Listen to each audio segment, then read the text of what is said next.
with nominees. I just hope we will continue to sustain the current pace. Now I'd like to ask Justice Christen to step forward and remain standing. Please, if you would, raise your right hand and repeat after me. Do you solemnly swear that the testimony you're about to give to this committee will be the truth, the whole truth, and nothing but the truth, so help you God? Please be seated. Thank you. Let the record show the nominee has taken the oath. Now, Justice Christen, I welcome you to acknowledge any family members or friends you may have with you here today and give an opening statement to the committee. Thank you. Thank you, Senator. I'm going to take you up on your offer to introduce my family, but that requires a list so that I don't forget any of them. I'd be in big trouble. My husband, Jim Torgerson, is here, and my daughter, Erin Torgerson, and June Smith, and that is my Alaskan family. My sister, Betty Thompson, and niece, Christen, nephew, Max, are here from North Carolina. Pat Christen, my sister, and Renee Durazo, my brother-in-law, are here from the San Francisco Bay Area with two more nieces, Morgan and Madison. And our two brothers are not here, Michael and Bob, but they'll be watching. Our parents will be watching from Washington State, and I have in-laws and a lot of extended family watching from northern Minnesota. Thank you, Senator.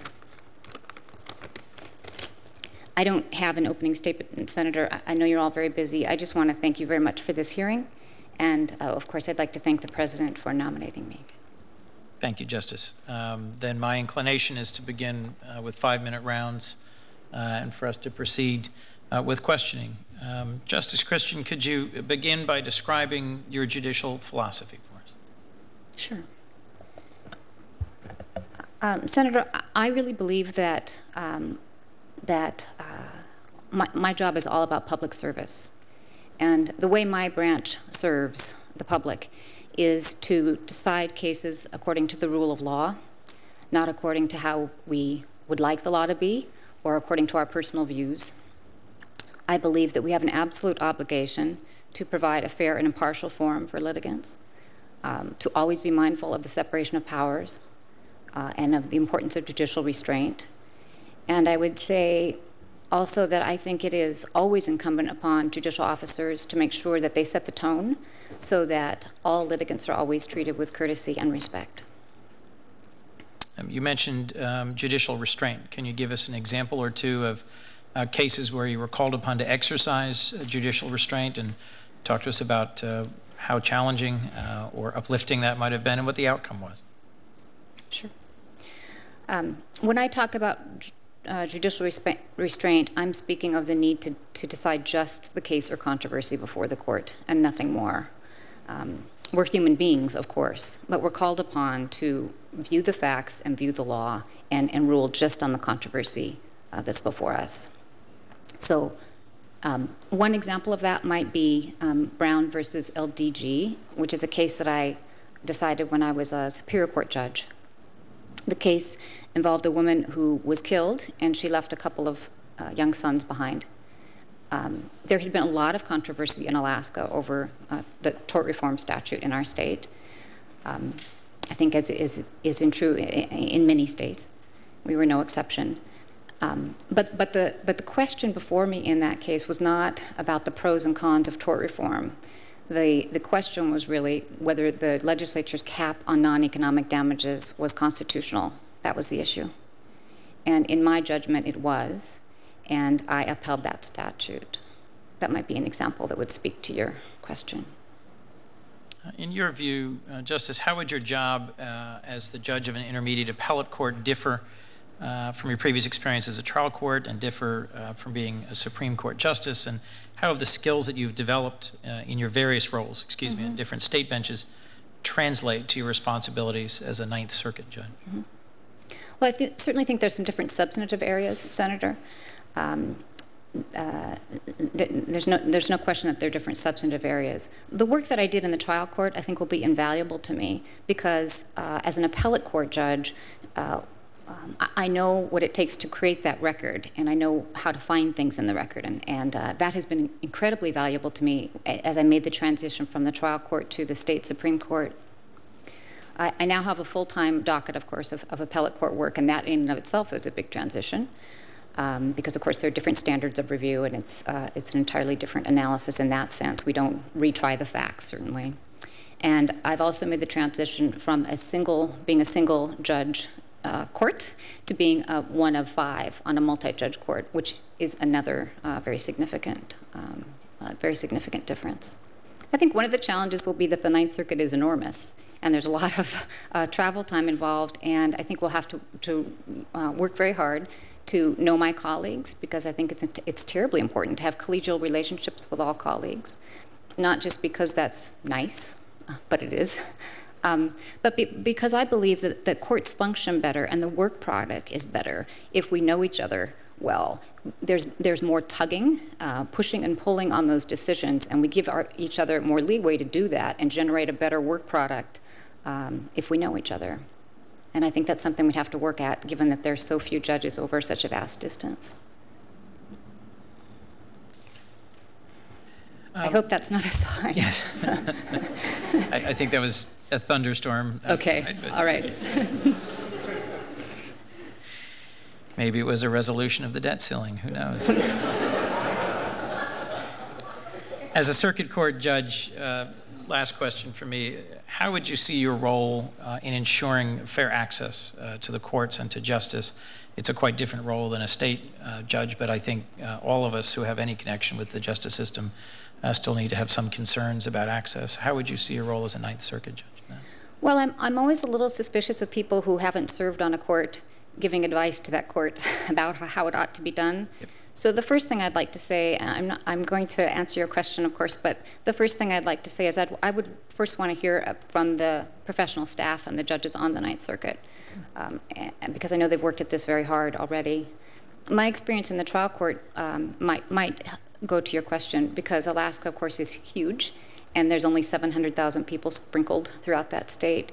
And so we've worked very hard on access to justice, everything from our computer systems, so that folks who can't get to the courthouse because there literally isn't a road, maybe it's only accessible by snow machine or boat or airplane, so that those people can participate by getting the court forms and getting them filed that way. And we've done a lot of work on television cameras in the courtroom. On the Alaska Supreme Court, almost all of our hearings are televised so that folks can participate or certainly have access to our hearings that way. Thank you, Justice. Senator Head? Sure. Thank you, Mr. Chairman. Justice Christen, welcome to the Judiciary Committee. And thank you. now, my main focus in evaluating judicial nominees, I'll try and get a little closer here, thank you, is whether they're qualified by legal experience as well as their judicial philosophy. Those are the 2 big areas that I currently feel are the most important. Now, you currently serve on a state appellate court, which follows common law, but you've been nominated to a federal appellate court, which uses written law. Now, we've seen many nominees take that path, but in my opinion, they do not always make the transition to what I believe is a more defined, limited judicial role in the federal court system. What do you see as the difference? Do federal judges have as much discretion, as much power when interpreting statutes, or the Constitution as state judges have in developing and applying common law? well, thank you, Senator. For the first 7 years when I was on the bench, of course, I was a Superior Court judge, and I was bound by precedent as well, bound by the Alaska State Court precedent, and certainly bound by the statutes the legislature had given to us. Whether I have been called upon to apply statutes or regulations or have been required to very closely read our case law and follow that precedent, I think I've been very faithful about ruling according to the rule of law. Okay, in one of your opinions on the Alaskan Supreme Court, Allstate Insurance Company versus Dooley, you created a new cause of action for what you called fraudulent concealment of evidence. Now, versus federal statutes, or various federal statutes create duties, but not all create private causes of action. Mm-hmm. Now, federal judges are sometimes invited to create what Congress is not by simply saying that a cause of action is implied. What approach are you going to use, let's put it this way, what approach should a federal judge take when asked to interpret a statute so as to create an implied private cause of action? A federal judge, like a state court judge, should always interpret the law faithfully according to the law that we are given by the legislative branch. When a statute is unambiguous, Senator, my job is to apply it. Currently, in the job that I have now, and it certainly would be if I'm fortunate enough to be confirmed. Well, according to the Constitution as well as written statute. Now, President Obama has said that judges should base their rulings on, quote, one's deepest values, one's core concerns, one's broader perspectives on how the world works, and the depth and breadth of one's empathy, unquote. Do you agree with that?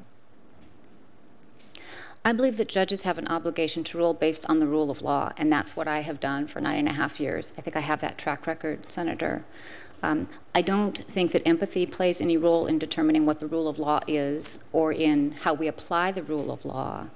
We're not allowed to tilt the scales depending on how we feel about a case.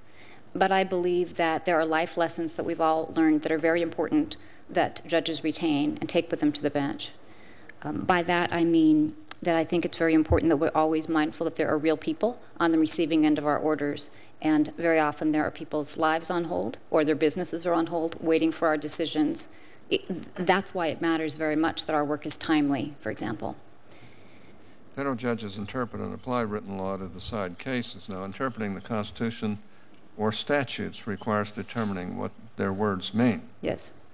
A more restrained or limited approach says that the only legitimate meaning was already provided by those who made the Constitution law. In other words, its original meaning. The more activist or flexible approach says the judges may give new meaning to the Constitution that they find from various sources. Some judges focus on the text, others focus on purposes and consequences that they really want to achieve. Mm-hmm. Now, could you tell us your view? I don't mean to pigeonhole or label you, but I do want to understand more about your approach to judging.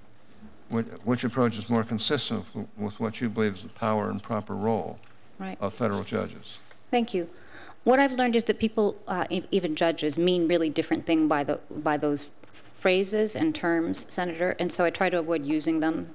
For example, I don't use the phrase living, breathing. I think that's subject to a lot of misinterpretation. I think a lot of the members of the public, for example, hear that and they think we mean that that any judge can change the words that are in the Constitution, and we clearly cannot do that. It's not permitted. There are other phrases, calling balls and strikes and so forth, and I try to avoid them. What I've done for the last 9.5 years, when I'm, for example, called upon to look at a constitutional question, is always start with the language of the Constitution. I believe absolutely that those words are enduring. They've guided us for over 200 years. It is not the job or within the range of my duties or my power to change those words. I always start with the language of the Constitution, and then I look at binding authority. I have faithfully applied binding authority, Senator, and if I'm fortunate enough to be confirmed, I'll continue to do so. Well, thank you. My time is up, Certainly. Mr. Chairman. Appreciate you. Thank you, Senator Hatch. Senator Franken. Thank you, Mr. Chairman. Justice Christen, I noticed you said you had some family viewing from northern Minnesota? A few dozen. Okay. Where in northern Minnesota would that be? Would they be all over northern Minnesota or located in one specific area? The closest place that has a dot on the map that you might be familiar with is probably Bemidji. Oh, okay.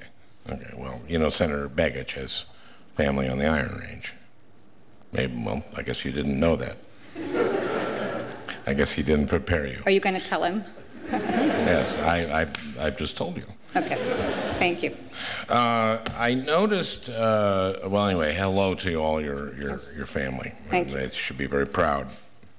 I noticed that while you were in private practice, you represented the state of Alaska in litigation that followed the Exxon Valdez oil spill. Can you tell us about that litigation and what you learned from it?